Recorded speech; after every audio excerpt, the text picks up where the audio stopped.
समस्त पृथ्वी के क्षेत्रफल का कितना प्रतिशत भाग जल से आच्छादित है? 29, 71%, 75 और 71%। तो इसका उत्तर है बी 71%। कुल क्षेत्रफल के 71% भाग पे जल है। उत्तरी गोलार्ध में जलमंडल का विस्तार का प्रतिशत कितना? ए 60%, बी 63%, सी 60.7%, डी 80.9%। तो इसका उत्तर है सी 60.7%। इस मानचित्र को आप ध्यान से देखिए, ये क्या है? इक्वेटर है बीच का, विषुवत रेखा, ये जो डॉट डॉट लाइन देख रही है, तो ये पूरा भाग क्या उत्तरी गोलार्ध है। तो उत्तरी गोलार्ध के कितने प्रतिशत में? 60%, 61% भाग में क्या है? जल का विस्तार है। बाकी भाग पे क्या है? स्थल का विस्तार देखने को मिलता है। दक्षिणी गोलार्ध में जलमंडल का विस्तार का प्रतिशत कितना है? ए 60%, बी 63%, सी 80.9% और डी 82.8%। तो इसका आंसर है सी 80.9%। अब इस उत्तर के लिए आप इस मानचित्र को देखिए, ये है बीच का भूमध्य रेखा है, ये भूमध्य रेखा है और ये पूरा क्या है? दक्षिणी गोलार्ध का भाग है। तो इसके कुल भाग के कितने प्रतिशत पे जल का विस्तार है? 80.9% भाग पे जल का विस्तार है। और उत्तरी गोलार्ध में कितना था? 60.7 और दक्षिण गोलार्ध में 80.9, करीब करीब 81% भाग में जल का विस्तार है। इसका मतलब उत्तरी गोलार्ध की अपेक्षा दक्षिणी गोलार्ध में जल मंडल का विस्तार अधिक है। महाद्वीपों से महासागर की ओर जाने पर महासागरीय नीतियों का कौन सा क्रम बिल्कुल सही है? महाद्वीपीय मग्नतट, गहन सागरी मैदान, महाद्वीपीय मग्न ढाल, महासागरीय गर्त। गहन सागरी मैदान, महासागरी गर्त, महाद्वीपीय मग्नतट, महाद्वीपीय मग्न ढाल। महाद्वीपीय मग्न ढाल, महाद्वीपीय मग्नतट, गहरे सागरी मैदान और महासागरी गर्त। महाद्वीपीय मग्नतट, महाद्वीपीय मग्न ढाल, गहरे सागरी मैदान और महासागरी गर्त। तो इसका देखिए उत्तर क्या है? इसको यदि हम ध्यान से देखा जाए, इस चित्र को एक चित्र बनाते हैं ये इस तरह लेके, तो सबसे पहले क्या है? महाद्वीपीय मग्नतट आता है, फिर ढाल आता है और फिर गहर सागरी मैदान आते हैं। ये क्या हो गया? महाद्वीपीय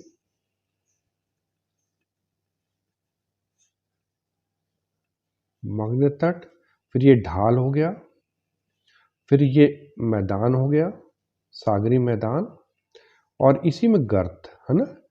लेकिन ज़्यादातर जान लीजिए कि जो गर्त होते हैं वो महाद्वीपीय मग्नतट के, लेकिन यहाँ पे जो सीक्वेंस बताया गया है वो महाद्वीपीय मग्नतट, महाद्वीपीय मग्न ढाल, गहरे सागरी मैदान और महासागरी गर्त। सागर की ओर तीव्र ढाल वाला भाग क्या कहलाता? महासागरी गर्त, गहन सागरी ढाल, महाद्वीपीय मग्नतट, महाद्वीपीय मग्न ढाल। तो इसका उत्तर है डी महाद्वीपीय मग्न ढाल। यदि इसको इस तरह समझा जा सकता है, ये यदि बना ले, ये महाद्वीपीय मग्नतट है, फिर ये ढाल है, ठीक है, ये ढाल है, ठीक है। जो इसकी जो औसत गहराई है, महाद्वीपीय ढाल की गहराई 200 से 2000 फैदम। एक फैदम जान लीजिए, एक जो फैदम होता है वो 6 फीट का होता है, ठीक है। तो यदि हम इसको मीटर में नापेंगे तो करीब करीब ये 3660 मीटर इसकी औसत गहराई आती है। और इसका जो ढाल है, ये जो ढाल है वो 2 डिग्री से 5 डिग्री के करीब होता है। यदि समस्त महासागरीय भागों पे देखा जाए तो जो इसका विस्तार है वो 6.5% भाग पे है, समस्त महासागरीय। लेकिन कई किताबों में आपको 7.5 भी देखने को मिलेगा। लेकिन और इसका जो सबसे अधिक विस्तार है वो है अटलांटिक ओशन में, करीब 12.4% भाग में। ये प्रश्न कई बार आया है कि महाद्वीपीय ढाल का सबसे ज़्यादा कहाँ है? अटलांटिक महासागर में, फिर है पैसिफिक ओशन में 7% के करीब है, और फिर ये इंडियन ओशन में 6.5 है। जान लीजिए कि महाद्वीपीय मग्न ढाल पे ही अंतर सागरीय कंदराएं पाई जाती। क्या कहा जाता है इसको? अंतर सागरी कंदराएं पाई जाती, जिसको हम कैनियंस कहते हैं इंग्लिश में, इसी में पाई जाती है। 6th क्वेश्चन, भूपृष्ठ की किस परत में बेसाल्ट चट्टानों का दिखता है? ए सियाल, बी सीमा, सी नीफे, डी किसी में नहीं। तो इसका उत्तर है सीमा। सीमा कैसे? सिलिका प्लस मैग्नीशियम, ठीक है, ये इसकी प्रधानता पाई जाती है। 7th question. पृथ्वी के किस भाग में निक्कल और लोहे की प्रधानता है? ए सियाल, बी सीमा, सी नीफे, डी किसी में नहीं। तो उसका उत्तर है सी नीफे। अभी हम लोगों को पढ़ा था ना, नीफे निक्कल प्लस फेरियम।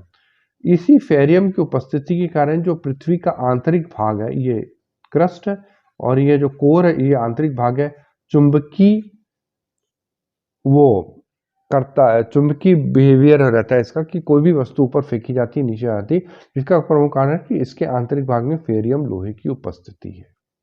क्वेश्चन। गहराई में वृद्धि के अनुसार महाद्वीपीय भूपटल के विभिन्न परतों का सही क्रम है? ए परदार ग्रेनाइट बेसाल्ट, परदार बेसाल्ट ग्रेनाइट, ग्रेनाइट परदार बेसाल्ट ग्रेनाइट बेसाल्ट परतदार। तो इसका उत्तर क्या होगा? ए। सबसे ऊपरी भाग में क्या है? परतदार चट्टान है, परतदार चट्टान है, फिर ग्रेनाइट पाई जाती है, और लास्ट में बेसाल्ट। याद रखिएगा कि जो पृथ्वी समुद्र की सतह बनी हुई है, समुद्री सतह है ना, बेसिन, वो भी किससे बनी हुई है? बेसाल्ट निर्मित है।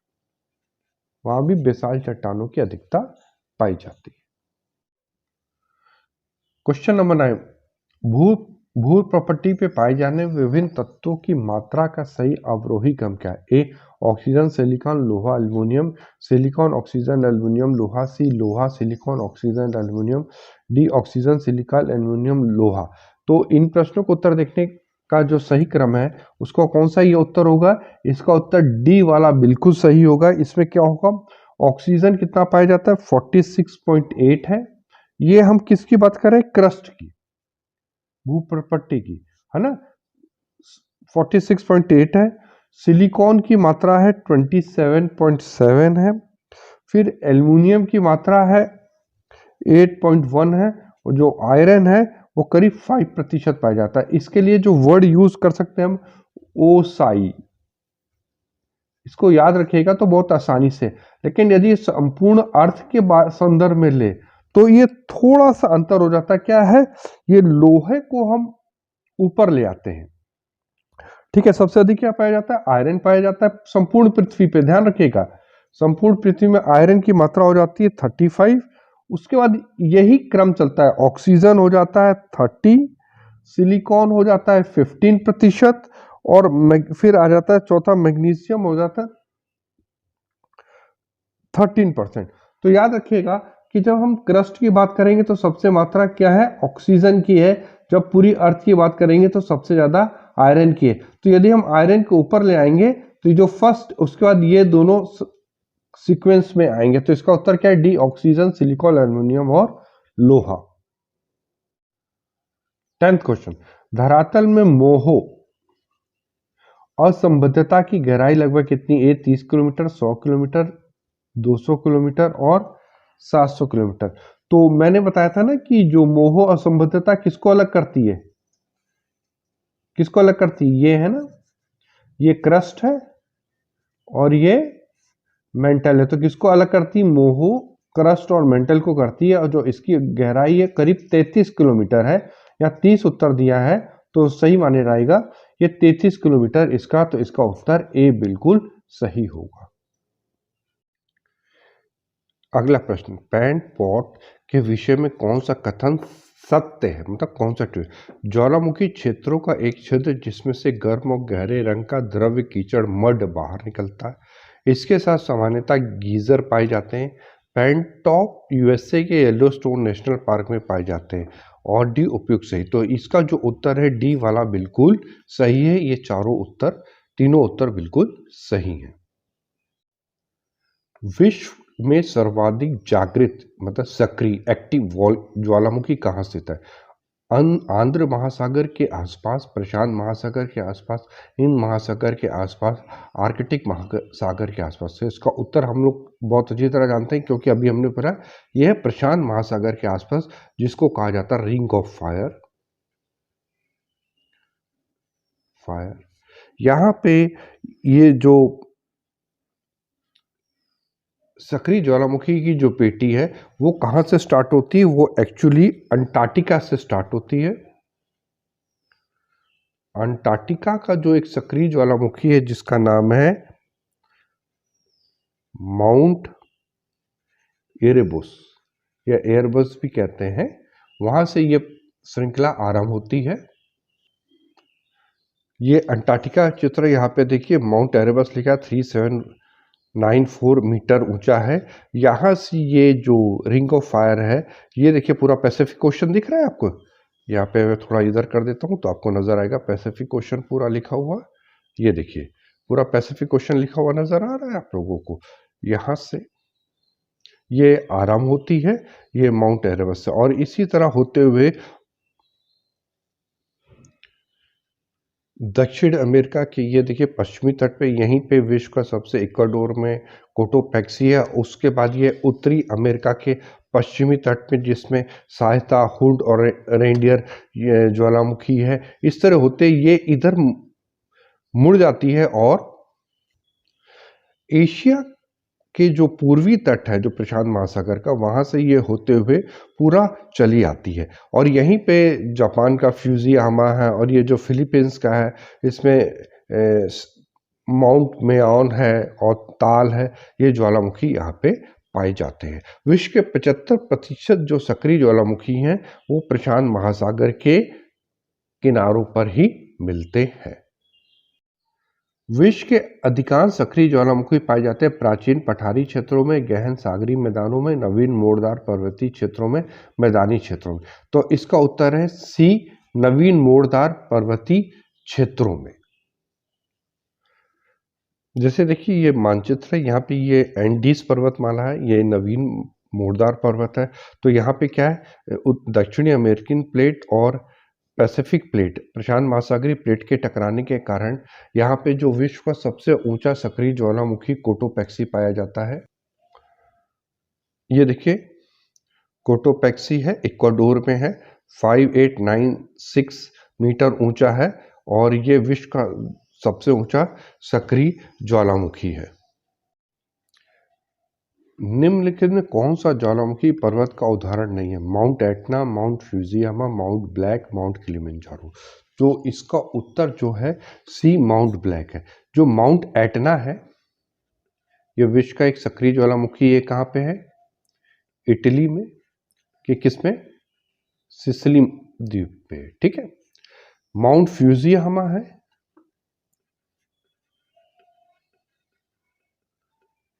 ये जापान का है, ये प्रसुप्त ज्वालामुखी है। माउंट किलिमंजारो है, ये अफ्रीका के तंजानिया में है और ये शांत ज्वालामुखी है और ये अफ्रीका का सबसे ऊंचा पर्वत भी है, अफ्रीका का, ठीक है। तो इसका उत्तर है माउंट ब्लैक। स्ट्रम्बोली किस प्रकार का ज्वालामुखी? ए जागृत, बी सुषुप्त, सी मृत या शांत और इनमें से कोई नहीं। इसका उत्तर है ये ए जागृत। वास्तव में जो स्ट्रम्बोली है वो कहाँ पे है? इटली में, इटली के लिपारी द्वीप में है और इसको लाइट हाउस ऑफ मेडिटेरियन सी कहा जाता है, या आप इसको कहिए हिंदी में भूमध्य सागर का प्रकाश स्तंभ, लाइट हाउस ऑफ मेडिटेरियन सी कहा जाता है। ये इटली के लिपारी द्वीप में स्थित है। इस मानचित्र को आप ध्यान से देखिएगा तो आप देखिएगा कि ये लिपारी आइलैंड है इटली का, इसी पे कौन सा है? स्ट्रम्बोली है। और ये एटना दिख रहा है, ये किस द्वीप में है? सिसिली द्वीप में है। ये भी सक्रिय ज्वालामुखी, ये भी सक्रिय ज्वालामुखी, ये भी सक्रिय ज्वालामुखी। और यहाँ पे देखिए वेसुवियस दिख रहा है, ये देख रहे हैं आप, ये वेसुवियस, ये क्या है? प्रसुप्त ज्वालामुखी है जो समय समय पे फूटता रहता है। इस वक्त ये सक्रिय है। तो ये तीन बड़ा आसानी से याद रखिएगा, वेसुवियस प्रसुप्त है, डोरमेंट है, जो समय समय पे फूटता रहता है, ये इटली के मेन आइलैंड पे है। दूसरा जो एटना है वो सिसिली द्वीप पे है। और ये जो लिपारी है जिसपे स्ट्रोम्बोली है, जिसे भूमध्य सागर का स्तंभ कहा जाता है, यहाँ पे अवस्थित है। विश्व का सर्वाधिक ऊंचा पठार निम्नलिखित में कौन सा? बोलीविया का पठार, कोलंबिया का पठार, तिब्बत का पठार, कोलोराडो का पठार। तो इसमें कौन सा पठार विश्व का सबसे ऊंचा है? तिब्बत का पठार। बोलीविया का पठार किधर है?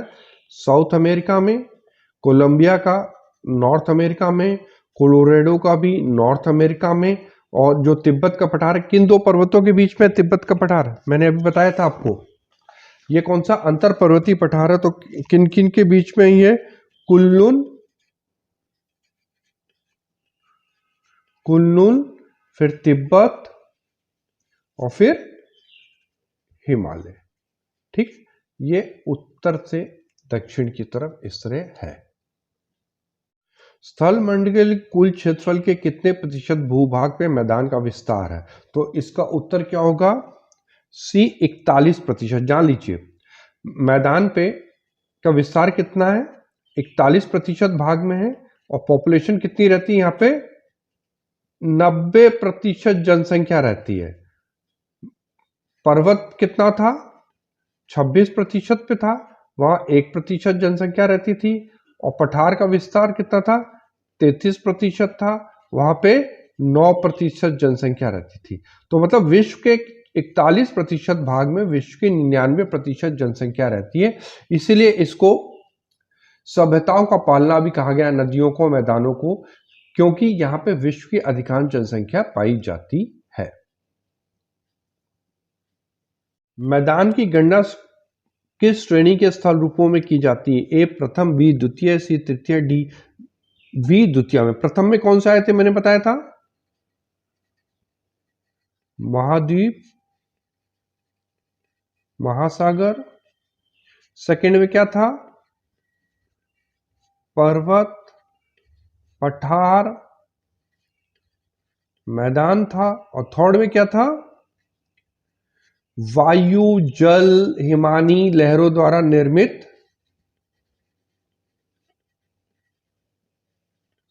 स्थलाकृति। ठीक है, ये क्लियर है? तो बी श्रेणी इसके अंतर्गत आएगी। पैडी प्लेन का निर्माण किस क्रिया द्वारा होता है? ए हिम, बी पवन, सी नदी, डी क्रास्ट। तो इसका उत्तर है बी पवन के द्वारा होता है। और जो ये कंसेप्ट दिया था, किसने दिया था? लेस्टर चार्ल्स किंग ने ये कंसेप्ट दिया था पैडी प्लेन के संदर्भ में। निम्नलिखित में से किस देश में लोएश का मैदान नहीं पाया जाता? A New Zealand, B Ukraine, C Argentina, D Cambodia. तो इसका उत्तर है डी कंबोडिया। भूकंप की उत्पत्ति से संबंधित प्रत्यस्थ पुनः संचलन सिद्धांत का प्रतिपादन किसने किया था? देखिए, ये प्रश्न मैंने सबसे पहले कराया था, इसको एक रिपीट के रूप में आ गया, तो इसका उत्तर बिल्कुल बता देना चाहिए, एच.एफ. रीड।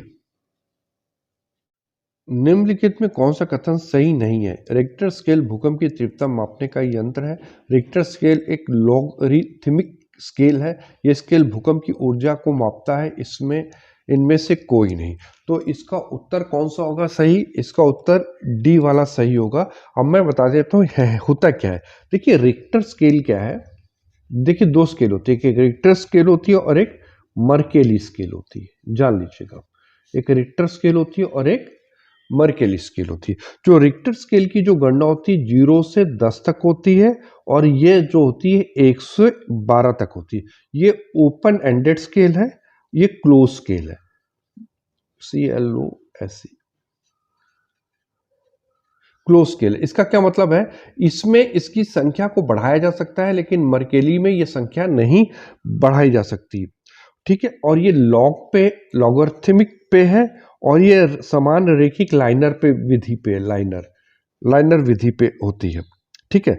और ये मात्रात्मक है, इसकी मात्रा होती है, और ये गुणात्मक है। इसका अंतर ये होता है, गुणात्मक का मतलब होता है कि जो मर्केली स्केल है गुणों के आधार पर ये कितना आघात मतलब कितना नुकसान हुआ इसको गिनता है, और ये जो है तीव्रता को गिनता है। ये दोनों में अंतर है। तो इसलिए रिक्टर स्केल का ज्यादा इस्तेमाल किया जाता है। भूकंप मात्रा से संबंधित रिक्टर मापक के मध्य विस्तृत होती 0 से 6, 0 से 10, 0 से 12, 0 से 15। तो अभी हम लोगों ने क्या किया था, 0 से 10 था। और ये जान लीजिए इसकी खोज किसने की थी, रिक्टर मापक की खोज की थी चार्ल्स रिक्टर ने की थी। चार्ल्स रिक्टर ने की थी। ये 0 से 10 तक होता है। फिर से रिपीट करते हैं, लॉगरिथमिक होती है, मात्रात्मक होता है, और ये तीव्रता को नापता है। ठीक। विश्व की अधिकांश ज्वालामुखी घटनाएं घटित होती है रचनात्मक प्लेट किनारों पे, भ्रंश मेखला के सारे, मोड़दार मेखला के सारे, विनाशात्मक प्लेट के किनारे। तो जान लीजिएगा, तो जो विश्व की अधिकांश होती है विनाशात्मक होती है, अर्थात जब दो प्लेटें आपस में टकराती हैं तो वहीं पे सबसे ज्यादा ज्वालामुखी क्रियाएं होती हैं। विश्व का सबसे ऊंचा ज्वालामुखी पर्वत कोटोपेक्सी कहाँ स्थित है, जापान, फिलीपींस, इक्वाडोर, हवाई द्वीप। ये है सी, इक्वाडोर में। हिंद महासागर में सागर धाराओं के नियमित दिशा में परिवर्तन के लिए निम्नलिखित कारकों में कौन सा एक उत्तरदायी है। हिंद महासागर एक अर्ध महासागर है। हिंद महासागर में मानसूनी प्रभाव पाया जाता है। हिंद महासागर स्थल परिबद्ध महासागर है। इन महासागर में लवणता में अपेक्षाकृत अधिक भिन्नता पाई जाती है। जो इसका जो उत्तर है वो बी वाला बिल्कुल सही है। इन महासागर में मानसूनी प्रभाव पाया जाता है।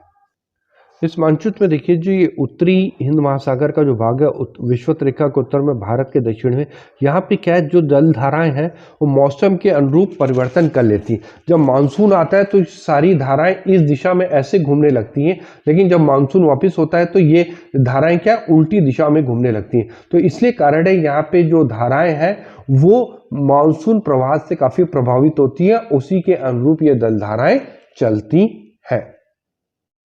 अफ्रीका के दक्षिणी पश्चिमी तट पर बहने वाली महासागरीय जलधारा कौन सी, ए बेंगोल जलधारा, बी हम्बोल्ट जलधारा, सी कैनारी जलधारा, डी मोजम्बिक जलधारा। तो कौन सा है, ए बेंगोल जलधारा, ये कोल्ड है, हम्बोल्ट की जलधारा भी कोल्ड है, कैनारी भी कोल्ड है, और मोजम्बिक वार्म है। लेकिन ध्यान रखिए, बेंगोल की जलधारा, हम्बोल्ट की जलधारा ये किस में है, ये पैसिफिक में, प्रशांत महासागर में है। कैनारी की जलधारा अटलांटिक में है। ठीक है, बेंगोल की जलधारा भी प्रशांत में है, और मोजम्बिक की जलधारा हिंद महासागर में है। लेकिन इसका उत्तर कौन सा होगा, ए बेंगोल की जलधारा। ये देखिए, ये बेंगोल की जलधारा दिख रही है यहाँ पे, ये कौन सा दक्षिणी अफ्रीका के दक्षिणी पश्चिमी तट। एक चीज ध्यान रखिएगा, जहां जहां आपको ठंडी जलधारा दिखेगी वहां वहां आपको मरुस्थल मिलेंगे। तो यहाँ पे कौन सा मरुस्थल है, कालाहारी है, ये पूरा सहारा का मरुस्थल है। यहाँ पे देखिए ठंडी जलधारा है तो यहाँ पे अटाकामा का मरुस्थल है।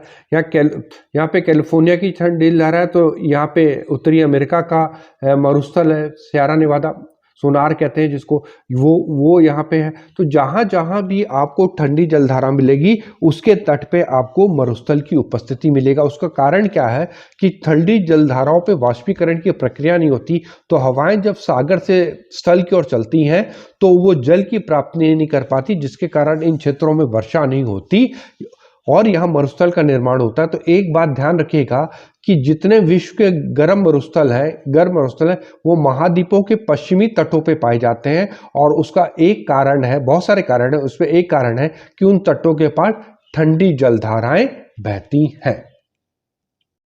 कौन सी धारा दक्षिणी अटलांटिक महासागर की धाराओं में एक पूर्ण वृत्त के निर्माण में योगदान नहीं देती, ए बेंगोल, बी पश्चिमी पवन प्रवाह, सी कनारी, डी ब्राजील। तो इसका उत्तर होगा ए कनारी। क्यों, क्योंकि ये नॉर्थ अटलांटिक की धारा है, और ये क्वेश्चन क्या पूछा गया है, दक्षिणी अटलांटिक के बारे में।